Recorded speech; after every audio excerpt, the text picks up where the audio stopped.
200 Apache warriors sat motionless on their horses, forming a perfect line outside Tobias Whitfield's barn. Not one of them moved. Not one of them spoke. They just waited.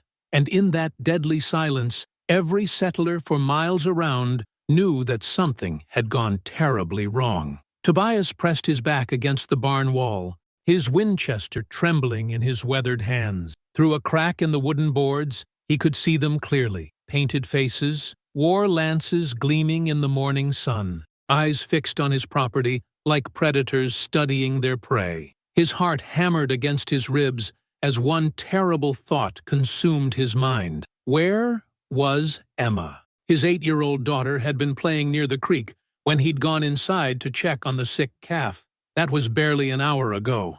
Now she was nowhere to be found. And 200 of the most feared warriors in Kansas Territory surrounded his farm like they were guarding something sacred. The lead warrior dismounted slowly, deliberately. Even from a distance, Tobias could see the intricate scars covering the man's chest, the eagle feathers woven into his black hair, the way the other braves deferred to his presence. This wasn't some random raiding party. This was someone important, someone who commanded absolute respect. Tobias wiped the sweat from his forehead, his mind racing through possibilities. Had they taken Emma? Was this some kind of negotiation? Or were they simply waiting for the right moment to burn everything he'd built to the ground? The warrior began walking toward the barn, each step measured and purposeful. His moccasins made no sound on the hard-packed earth. Behind him, the line of mounted braves remained perfectly still, like statues carved from stone and shadow. When the warrior stopped just 20 feet from the barn door, Tobias felt his breath catch in his throat. The man's dark eyes seemed to see right through the wooden walls, as if he knew exactly where Tobias was hiding, exactly how terrified he was. Then the warrior did something that made Tobias's blood run cold. He spoke in perfect English, his deep voice carrying easily across the morning air. "Tobias Whitfield, I am Standing Eagle of the Mescalero Apache. We need to talk." The fact that this warrior knew his name, knew exactly who he was, sent ice through Tobias's veins. But what terrified him more was the tone in Standing Eagle's voice. It wasn't threatening. It wasn't angry. It was something far more unsettling. It was respectful. Standing Eagle continued, his words deliberate and clear. "Your daughter. She did something yesterday that my people have never seen from a white child. Something that demands our attention." Tobias felt the world tilt beneath his feet. Whatever Emma had done, whatever innocent mistake his little girl had made, it had somehow reached the attention of one of the most powerful Apache leaders in the territory. And now, with 200 warriors at his command, Standing Eagle had come to collect on that debt. But what could an 8-year-old girl possibly have done to summon this kind of attention?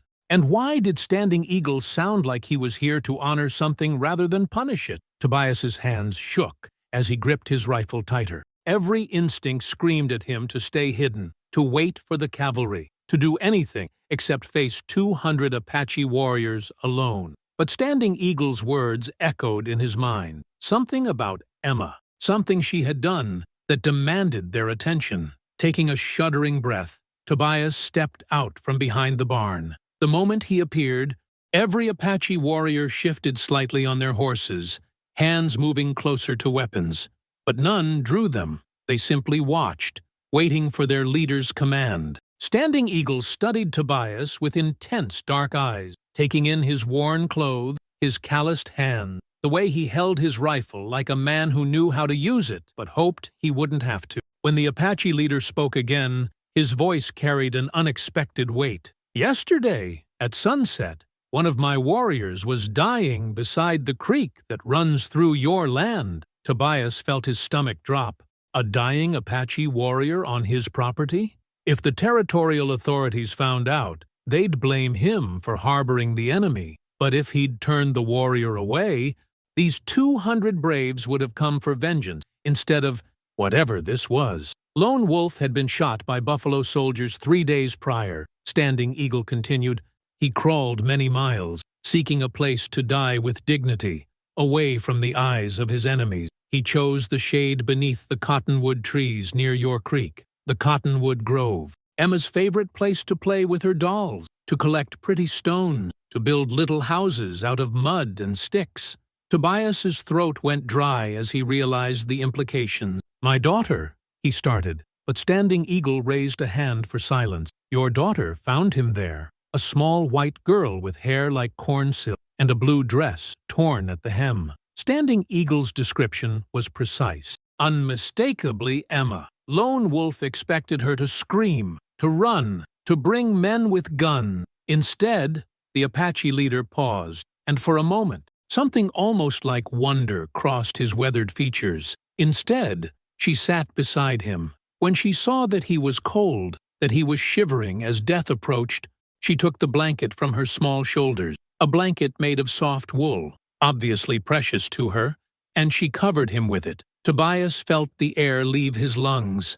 Emma's blanket, the one her mother had sewn before she died, the one Emma carried everywhere, the one she couldn't sleep without. She had given it to a dying Apache warrior. She stayed with him, Standing Eagle continued, his voice growing softer. She held his hand as he passed into the spirit world. She sang to him, a white child's lullaby, until his breathing stopped. Then she placed wildflowers on his chest and whispered words of peace over his body. The implications hit Tobias like a physical blow. His 8-year-old daughter had not only shown kindness to a dying enemy warrior, she had performed what sounded suspiciously like Apache burial rite. Without knowing it, without understanding the gravity of her actions, Emma had honored a warrior's death in a way that would resonate deeply with his people. Standing Eagle stepped closer, and now Tobias could see something unexpected in the warrior's eyes. Not anger, not threat, gratitude. No white person has ever shown such honor to one of our dying warriors. Your daughter gave Lone Wolf something more precious than gold. She gave him dignity in death, comfort in his final moments, and respect for his spirit. But then Standing Eagle's expression grew serious again, and Tobias felt a chill run down his spine. "However, there is a problem, Tobias Whitfield, a problem that brings us here today." The word problem hung in the air like a death sentence. Tobias felt his grip tighten on the Winchester as his mind raced through terrible possibilities. What kind of problem could Emma's act of kindness have created? What Apache custom had she unknowingly violated? Standing Eagle seemed to read the fear in Tobias's eyes. "When we found Lone Wolf's body this morning, we also found something that changes everything." The Apache leader reached into a leather pouch at his side and withdrew something that made Tobias's heart stop. It was Emma's blue hair ribbon, the one her mother had given her, the one she wore every single day. But there was something wrong with it. Dark stains covered the fabric, stains that looked suspiciously like blood. "Your daughter left this beside his body," Standing Eagle said, holding the ribbon up to catch the morning light. "But these stains, they are not from Lone Wolf's wounds." Terror flooded through Tobias as the implications became clear. The blood on Emma's ribbon meant she had been hurt, possibly badly hurt. His little girl could be lying somewhere injured, or worse, and he'd spent the morning hiding in his barn instead of searching for her. "Where is she?" Tobias demanded, taking a step forward despite the 200 warriors surrounding them. "Where is my daughter?" Standing Eagle's expression remained unreadable. "That is what we need to discuss. You see, according to Apache law, when someone shows such honor to our dead, they become part of our tribe. Your daughter's actions have bound her to us in ways that white men do not understand." The words hit Tobias like a physical blow. Apache law, tribal bonds. They weren't here to thank Emma for her kindness. They were here to claim her. "She's 8 years old," Tobias said, his voice cracking with desperation. "She doesn't understand your laws or customs. She was just being kind to someone who was suffering, which is precisely why her actions carry such weight," Standing Eagle replied. "Kindness shown without expectation of reward. Compassion given to an enemy without hope of gain. These are the marks of a true Apache heart. By our ancient customs, she now belongs with us."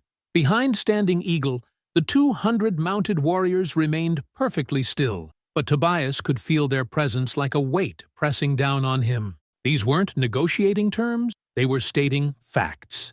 In their minds, Emma was already one of them. But there is another complication, Standing Eagle continued, and somehow his tone grew even more serious. The blood on this ribbon tells us that your daughter was injured while caring for Lone Wolf. She may be hurt, possibly badly. We need to find her quickly. The thought of Emma bleeding, scared and alone, sent panic coursing through Tobias's veins. Then let's stop talking and start looking. Every minute we waste here could be— No, Standing Eagle's voice cut through his desperation like a blade. You do not understand the situation. If we find your daughter, and she is badly injured, Apache law demands that we care for her as one of our own. That means taking her back to our camp, healing her with our medicine, raising her as an Apache child. The full horror of the situation crashed down on Tobias. Emma was hurt and missing. The Apache wanted to claim her as tribal property. And even if they found her alive, their laws might require them to take her away from him forever. Standing Eagle studied Tobias's anguished face for a long moment before speaking again. However, there is one way this can be resolved differently. One path that honors both Apache law and a father's love. Hope flickered in Tobias's chest, but Standing Eagle's next words extinguished it immediately. You must prove yourself worthy of raising an Apache daughter. You must complete 3 tests that demonstrate you understand our ways, our values, our connection to the spirit world. Only then can you keep the child who has become one of us. Tobias felt the ground shift beneath his feet. 3 tests. Apache trials that could involve anything from combat to spiritual ordeals to impossible quests. And, if he failed, what happens if I refuse? He asked, though he already knew the answer. Standing Eagle's expression grew stone cold. Then, we take the girl when we find her, and you never see her again. From somewhere in the distance came a sound that made both men freeze. The faint, unmistakable cry of a child calling for help. The child's cry pierced the morning air again, weak and desperate. Both Tobias and Standing Eagle turned toward the sound, which seemed to come from the direction of the old mine shaft, about half a mile east of the property. Without thinking, Tobias started running toward the sound, but Standing Eagle's iron grip on his arm stopped him cold. "Wait!" the Apache leader commanded. "This could be a trap. Buffalo soldiers have been known to use wounded children as bait to draw our warriors into ambushes." Tobias stared at him in disbelief. "That's my daughter crying. I don't care if it's a trap. I'm not leaving her out there." But Standing Eagle's grip remained firm. "If you charge in blindly and get yourself killed, who will complete the tests?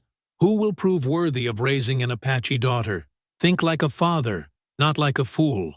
The logic was brutal, but undeniable. If Tobias died trying to reach Emma, she would automatically become Apache property. But every second of delay felt like a betrayal of everything a father should be. Standing Eagle raised his hand, and immediately 20 Apache warriors dismounted and began moving toward the mine shaft in a coordinated pattern. They moved like shadows, disappearing and reappearing behind rocks and scrub brush, advancing with deadly efficiency. "They will secure the area," Standing Eagle explained. "If it is safe, we will retrieve your daughter. If it is an ambush," he let the implication hang in the air. Tobias watched in amazement as the Apache scouts vanished into the landscape like they had never existed. These weren't savage raiders as the newspapers portrayed them. They were skilled military tacticians with decades of experience fighting both Mexican and American forces. Within minutes, one of the scouts reappeared and signaled back to Standing Eagle. The Apache leader's expression grew grim. "She is there. She is alive. But she is trapped." Relief and terror fought for control in Tobias's chest. "Trapped? How?"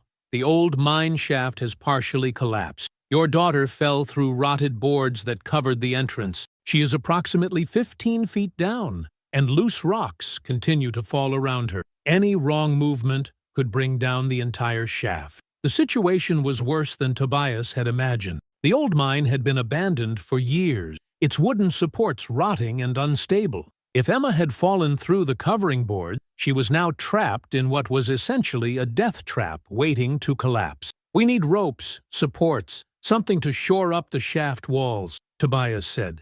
his mind racing through rescue possibilities. But Standing Eagle shook his head. There is no time for such preparation. The scouts report that the remaining supports are failing. We have perhaps 20 minutes before the entire structure collapses and buries your daughter alive. The impossible choice crystallized in Tobias's mind. A hasty rescue attempt might trigger a complete cave-in and kill Emma instantly. But waiting for proper equipment would guarantee her death as the mine shaft crumbled around her. Standing Eagle studied Tobias's anguished face, then spoke with quiet intensity. "This is your first test, Tobias Whitfield. Not the test I planned, but the test the spirits have given us. You must choose. Attempt an immediate rescue that risks killing your daughter instantly, or trust Apache methods that you do not understand and may not believe in." "What Apache method?" Tobias demanded. "Our medicine man, Silent Thunder, believes he can speak to the spirits of the mine, ask them to hold the rocks steady long enough for a rescue. But this requires absolute faith. Any doubt, any interference from you, and the spirits will not listen." Tobias felt his rational mind rebelling against the suggestion. Spirit communication? Talking to rocks? It sounded like superstition, like the kind of primitive beliefs that civilized men had moved beyond. But then Emma's voice drifted up from the mine shaft again. Weaker now, more frightened, and Tobias realized he was facing an impossible decision. Trust in Apache spiritual beliefs he didn't understand, or rely on conventional rescue methods that might not work in time. Standing Eagle's dark eyes bored into his. "What is it worth to you, white man? Your daughter's life or your pride? If you were Tobias, what would you do? Trust in mysterious Apache spiritual methods you don't believe in? Or stick with conventional rescue techniques that might take too long? Tell me in the comments. I need to know which side you'd choose. Because what Tobias decided next would determine whether Emma lived or died in the next 20 minutes. Tobias closed his eyes for a moment, wrestling with everything he'd been taught about science, reason, and civilized thinking. But when he opened them and heard Emma's weak voice calling, "Daddy?" from deep in the earth, all his rational beliefs crumbled. "Tell me what to do," he said quietly. Standing Eagle nodded with something that might have been respect. "First, you must understand, Silent Thunder is not just our medicine man. He worked in these very mines 20 years ago, before the Apache Wars began. He knows every shaft, every support beam, every weak point in this entire mountain." Relief flooded through Tobias. This wasn't just spiritual mysticism, it was practical knowledge combined with Apache beliefs. Silent Thunder actually understood the physical structure of the mine. An elderly Apache man appeared as if from nowhere, his face deeply lined but his dark eyes sharp and alert. He carried a leather pouch filled with what looked like colored stones and small bone. Without speaking, he knelt at the edge of the mine shaft and began placing the objects in a precise pattern around the opening. "He is asking the mountain spirits to hold steady," Standing Eagle translated as Silent Thunder began chanting in low, rhythmic Apache. But more importantly, he is listening to the sounds the mine makes, feeling for vibrations that tell him which supports are about to fail. Tobias watched in fascination as Silent Thunder's weathered hands moved over the rocks around the shaft opening. The old man's fingers seemed to read information from tiny shifts in the stone, minute changes in temperature, almost imperceptible vibration. "Emma!" Tobias called down into the darkness. "Can you hear me, sweetheart?" "Daddy!" Her voice was weak but clear. "I'm scared. My leg hurts really bad." "And there's rocks falling!" Silent Thunder spoke rapidly to Standing Eagle, who translated immediately. "She is on a narrow ledge, about 15 feet down. Her left leg appears to be broken, but she is not in immediate danger of falling further. However, the support beam directly above her is cracking. We have perhaps 10 minutes before it fails." 10 minutes. Tobias felt panic clawing at his throat, but he forced himself to stay calm. "What do we do?" "Someone light enough to not trigger a collapse must go down to her," Standing Eagle said. "But they must also be strong enough to lift her out, and they must move with absolute precision. One wrong step, one moment of hesitation, and the entire shaft comes down." Standing Eagle gestured to one of his warriors, a young man who couldn't have weighed more than 140 pounds, but whose lean frame was clearly all muscle. Swift Hawk will make the descent. He has done this before in cave rescue. But Tobias shook his head. No, she's my daughter. She's terrified and hurt. If a stranger tries to grab her, she might panic and move at the wrong moment. It has to be me. You weigh too much, Standing Eagle said bluntly. Your weight will collapse the ledge she's on. Then teach me how to move like you do. You've seen your men disappear into this landscape like ghosts. Show me how to make myself lighter. How to read the mind the way Silent Thunder does. Standing Eagle studied him for a long moment. This is dangerous beyond anything you understand. One mistake. She's my daughter, Tobias. I won't let her die thinking her father abandoned her. Silent Thunder spoke again, his words urgent. Standing Eagle's translation sent ice through Tobias's veins. The cracking is accelerating. 8 minutes, no more. Without another word, Standing Eagle began stripping off Tobias's heavy boots, his thick belt, anything that added unnecessary weight. Apache method. You become part of the mountain, not something fighting against it. Feel for solid stone before each step. Distribute your weight across the maximum surface area. Move like water, not like a man. He handed Tobias a length of braided leather rope. This will hold your weight and hers together, but only if the anchor points remain stable. Tobias looked down into the dark mouth of the mine shaft, where his 8-year-old daughter waited in pain and terror. In 8 minutes, the whole thing would collapse. He had one chance to get this right. As he prepared to lower himself into the darkness, Silent Thunder grabbed his arm and spoke directly to him in broken English. Mountain spirits, they test your heart. You go down as white man, you come up as father.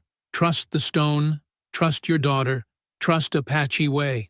If you're loving this story and need to see how Tobias saves Emma, make sure to subscribe to the channel, because this rescue attempt is about to get even more intense. Tobias took his first step into the mine shaft and immediately felt the entire structure shudder around him. The shudder that ran through the mine shaft felt like the mountain itself was taking a breath. Tobias froze, his bare feet pressed against the wooden ladder rungs, every muscle in his body tensed as he waited to see if his movement had triggered a collapse. Above him, Silent Thunder's chanting grew more intense, and somehow, impossibly, the groaning of stressed timber began to quiet. The old medicine man wasn't just performing ritual, he was using sound to monitor the structural integrity of every beam and support in real time. "Daddy?"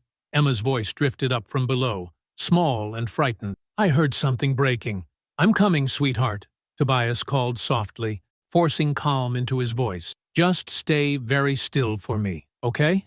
Don't move anything except your mouth." He continued his descent, testing each rung before putting his full weight on it. Standing Eagle had been right. Moving like the Apache wasn't just about stealth, it was about understanding the environment around you, feeling for weakness before it could kill you. At 10 feet down, Tobias could finally see Emma in the dim light filtering from above. She was huddled on a narrow stone ledge, her left leg bent at an unnatural angle, her face streaked with tears and dirt, but she was alive, conscious, and looking up at him with desperate hope. "There's my brave girl," he whispered, continuing his careful descent. "You're doing so good, Emma. Just keep being brave for a few more minutes." The wooden support beam directly above her ledge was cracked down the middle, held together by what looked like nothing more than splinters and prayer. Tobias could see that any significant vibration would snap it completely, sending tons of rock down onto his daughter. When he reached her level, Tobias carefully positioned himself on the same ledge, distributing his weight as evenly as possible. Emma immediately tried to throw her arms around him, but he caught her gently, stopping her movement. "Easy, sweetheart. We have to be very careful about how we move. Your leg is hurt, and the mine isn't very stable." Emma nodded, tears streaming down her face. "It hurts really bad, Daddy, and I was so scared when the rocks started falling. I thought you wouldn't find me." "I will always find you," Tobias said, his voice thick with emotion. "No matter where you are, no matter how scared you get, Daddy will always come for you." He began working the rope around both of them, creating a secure harness that would allow them to be pulled up together. But as he tightened the knots, a new sound echoed through the shaft, the distant rumble of approaching horses. Through the opening above, Tobias could hear Standing Eagle shouting orders in Apache. Then the Apache leader's voice called down to him, "Buffalo soldiers approaching.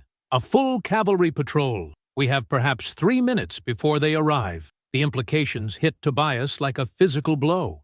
If the cavalry found 200 Apache warriors on his property, they would assume an attack was in progress. They would open fire immediately, turning his farm into a battlefield. And if he and Emma were still trapped in the mine shaft when the shooting started, Standing Eagle's voice echoed down again. "More urgent now. The soldiers will think we are holding you hostage. They will not negotiate. They will attack. You must come up now." But the rope wasn't properly secured yet. Emma's leg needed to be stabilized for the ascent, and the cracked support beam above them was making new sounds, ominous creaking that suggested imminent failure. From above, Tobias could now hear the thunder of cavalry horses getting closer, along with shouted commands and the metallic sound of weapons being readied for battle. Emma looked up at her father with wide, frightened eyes. "Daddy, what's happening? Why do you look so scared?" Tobias realized they were caught in an impossible situation.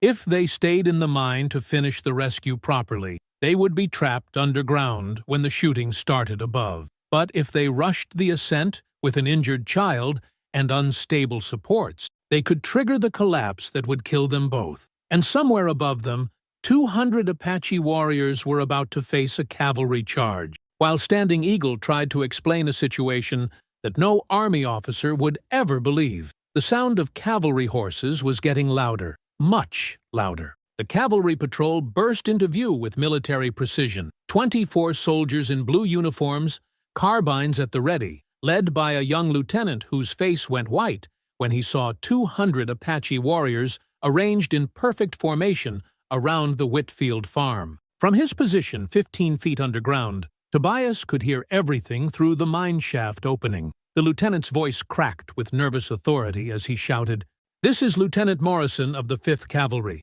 Release your hostages immediately, or we will open fire." Standing Eagle's response was calm and measured, but Tobias could hear the tension underneath. "We hold no hostages, soldier. We are here on a matter of honor, conducting a rescue. I see 200 armed Apache warriors surrounding a settler's property." Morrison shot back. "That's called a siege. Where is Tobias Whitfield?" Above them, the cracked support beam groaned ominously. Emma whimpered as small rocks tumbled past their ledge. They were running out of time on multiple fronts. Standing Eagle tried again. "Whitfield is below ground with his injured daughter. We are helping with the rescue. No one has been harmed." But Tobias could hear the skepticism in Morrison's voice. "Apache don't help white settlers, Chief. They raid them. You have 30 seconds to produce Whitfield alive, or my men start shooting."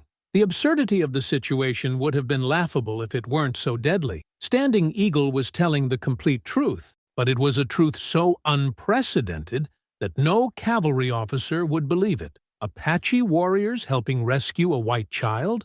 Impossible. Tobias made a desperate decision. "Emma, we're going up now. Hold on to me as tight as you can, but don't move your hurt leg." He began pulling on the rope, signaling to the Apache above to start the ascent. But as they rose from the ledge, Emma's broken leg bumped against the shaft wall. Her cry of pain echoed through the mine, and the vibration was enough. The cracked support beam snapped with a sound like thunder. Rocks began cascading down the shaft as the entire structure started its final collapse. Tobias pulled Emma against his chest and pressed them both against the shaft wall as debris rained around them. The rope jerked upward faster now. The Apache had heard the collapse beginning and were pulling with desperate speed. Above ground, the sound of the mine collapse convinced Lieutenant Morrison that his worst fears were confirmed. "They're executing the hostages," he shouted. "Open fire!" The crack of 24 carbines firing in unison echoed across the farm. But instead of returning fire, the Apache warriors did something that stopped Morrison's next volley before it could begin. They all dismounted, laid their weapons on the ground, and raised their hands. 200 of the most feared warriors in Kansas Territory had just surrendered without firing a single shot. Morrison stared in disbelief as Standing Eagle walked forward with his hands raised, speaking loudly enough for everyone to hear. "Hold your fire. A white man and his child are in that collapsing mine. We are trying to save them." At that moment, Tobias and Emma burst from the mine shaft opening, pulled by Apache ropes, just as the entire structure caved in behind them. They rolled across the ground, coughing and covered in dust, but alive. Lieutenant Morrison's carbine wavered as he tried to process what he was seeing. The Apache warriors were surrounding a white man and child, but instead of harming them, they were checking for injuries, offering water, treating them like precious cargo. Standing Eagle helped Tobias to his feet, his voice carrying clearly across the farmyard. "Lieutenant Morrison, I present Tobias Whitfield and his daughter Emma, both alive and unharmed thanks to Apache intervention." Morrison lowered his weapon slowly, confusion replacing aggression on his young face. "I don't understand. Why would Apache warriors risk their lives to save white settlers?" Standing Eagle looked at Emma, who was clinging to her father despite her broken leg, then back at the lieutenant. "Because, soldier, this child showed honor to one of our dying warriors. She gave him dignity in death when she could have simply walked away." The lieutenant's eyes moved from the Apache warriors to the collapsed mine, to Tobias and Emma, trying to make sense of a situation that defied everything he'd been taught about Indian relations. But Standing Eagle wasn't finished. However, this rescue was only the first test. According to Apache law, there are still 2 more challenges that Tobias Whitfield must face before this matter is resolved. Morrison's confusion deepened. What kind of challenges? Standing Eagle's dark eyes fixed on Tobias with unmistakable intensity. The kind that will determine whether a white man is worthy of raising an Apache daughter. Lieutenant Morrison looked between the Apache warriors and Tobias with growing bewilderment. "I don't have time for Indian ceremony. This is United States territory, and these Apache need to return to their reservation immediately." But Standing Eagle stepped forward, his voice carrying quiet authority. "Lieutenant, your government recognizes Apache tribal law in matters involving our people. This child became one of us through her actions. The law must be fulfilled." Morrison's hand moved toward his sidearm, but Tobias surprised everyone by speaking up. "Let him finish his tests." "Lieutenant, my daughter showed kindness to a dying man, and these warriors risked their lives to save her from that mine. The least I can do is hear them out." Standing Eagle nodded with respect. "The second test is this. You must demonstrate that you understand the value of sacrifice. When your daughter gave her blanket to Lone Wolf, she sacrificed her most precious possession for someone else's comfort. Can you do the same?" Tobias frowned. "What do you want me to sacrifice? This farm? This land that you have worked so hard to build? Sign it over to the Apache, and we will know that you truly understand what your daughter did." The request hit Tobias like a physical blow. This farm was everything. His livelihood, his future, Emma's inheritance. It represented years of back-breaking work, every dollar he'd ever saved, every dream he'd built for his daughter's future. Lieutenant Morrison stepped forward angrily. "Now see here, you can't just demand someone's property." But Tobias was staring at Emma, who was watching him with absolute trust, despite her pain. She had given away her most treasured possession without a second thought. Could he do any less? "If I sign over the farm," Tobias said slowly, "where will Emma and I live? How will I provide for her?" Standing Eagle's expression revealed nothing. "That is not our concern. You asked to prove yourself worthy.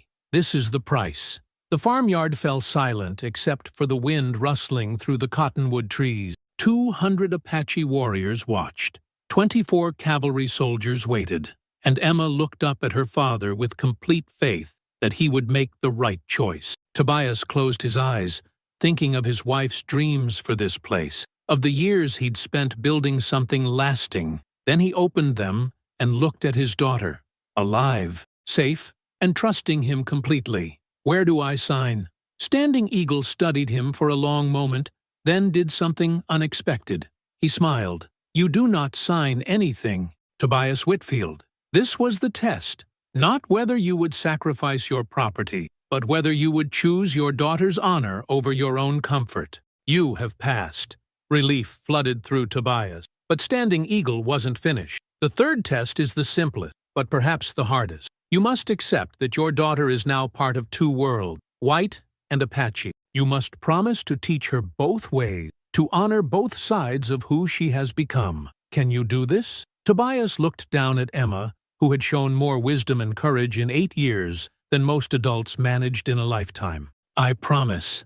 Standing Eagle reached into his pouch and withdrew something that made Emma gasp with joy. Her blue wool blanket, cleaned and mended, but unmistakably hers. Lone Wolf's spirit whispered to us where to find this. He wanted your daughter to have it back, with his gratitude for her kindness. As Emma clutched her blanket with tears of happiness, Standing Eagle turned to address both the cavalry and his own warriors. Let this day be remembered. A white child showed us that honor and compassion know no boundaries of race or tribe, and a white father proved himself worthy of raising an Apache daughter.